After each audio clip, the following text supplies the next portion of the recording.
Aquí que ensenya al públic una cosa que pel públic aquí l'occità per ells és una llengua menor, és una llengua sen raïces, sen civilització. Ensenyes aquí que l'occitanitat, els sabers occitans són des sabers que poden estar ensenyats com universal i modern actualment per totes les institucions internacionals.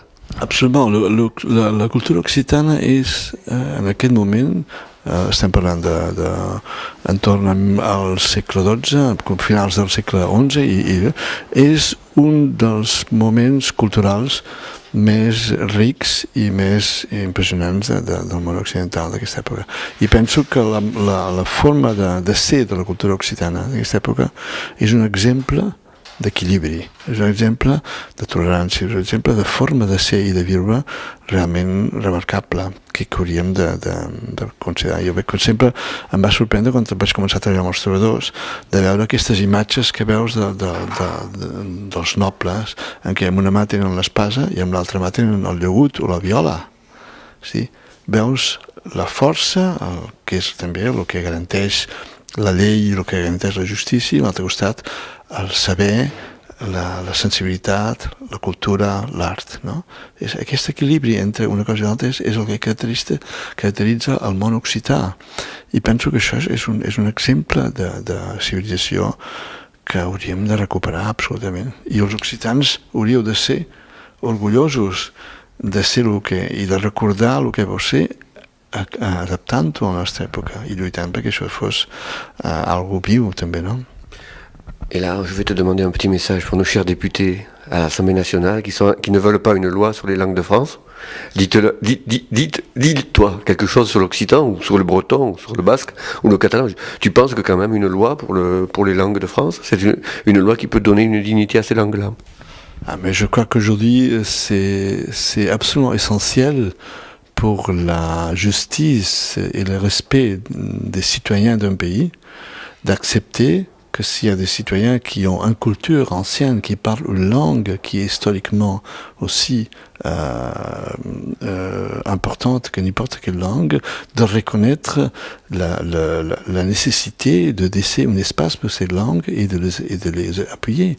La richesse de la civilisation, c'est la richesse de cette variété de manières d'être. La diversité, c'est la richesse de la culture. Et chaque fois qu'il y a une langue qui meurt, la culture perd quelque chose d'essentiel. Parce que cette langue, comme j'ai dit avant, c'est beaucoup plus qu'une langue.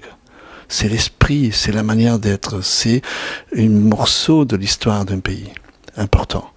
Et je crois que ce serait vraiment tout à fait contraire à l'esprit de la lucidité, de l'illustration, de la révolution, de nier l'espace pour que ces langues puissent continuer et puissent s'épanouir en toute liberté.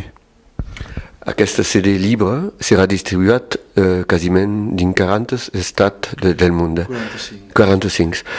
Les causes de l'estat és que hi ha una idea del retorn des editors, com se fa aquesta distribució? És que se fa sur l'idea d'aquesta Occitania martiritzada?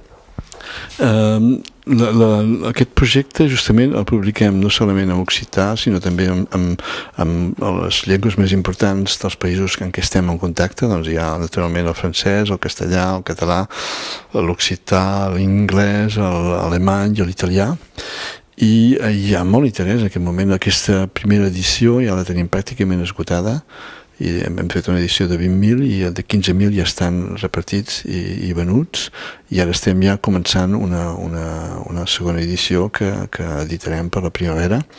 És un projecte que està trobant molt interès. Jo crec que el subjecte occità i catar és un subjecte que avui en dia fascina perquè és un moment molt misteriós per la gent. La gent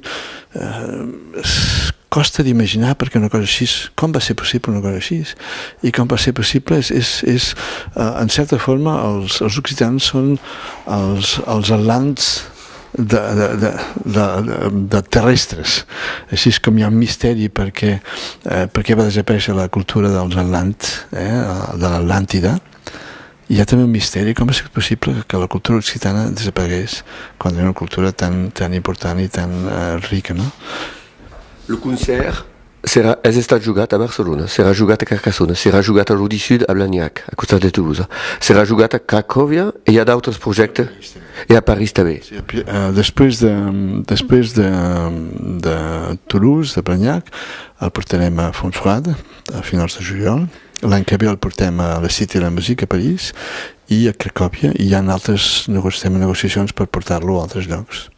Et donc le retour, se podrà exportar quasiment tota la planeta? Sí, jo crec que en aquest moment és un projecte que interessa moltíssim, i és un projecte, jo crec que una de les coses característiques d'aquest projecte és que té un missatge universal, i és un missatge que ens ha de fer pensar entre aquesta relació tan difícil entre la barbàrie i la bellesa, entre la cultura i la força brutal del poder, no? Jo penso que és pensar sobre el que va passar ara fa 800 anys ens pot donar moltes lliçons perquè puguem aprendre i evitar de repetir sempre els mateixos errors. I si amb això podem contribuir a redonar una nova força a la cultura occitana, per nosaltres estarem molt, molt, molt contents de que la nostra petita aportació pugui contribuir a fer conèixer aquesta època i a fer conèixer el que l'Occitània encara et porta en ella de missatge i de força.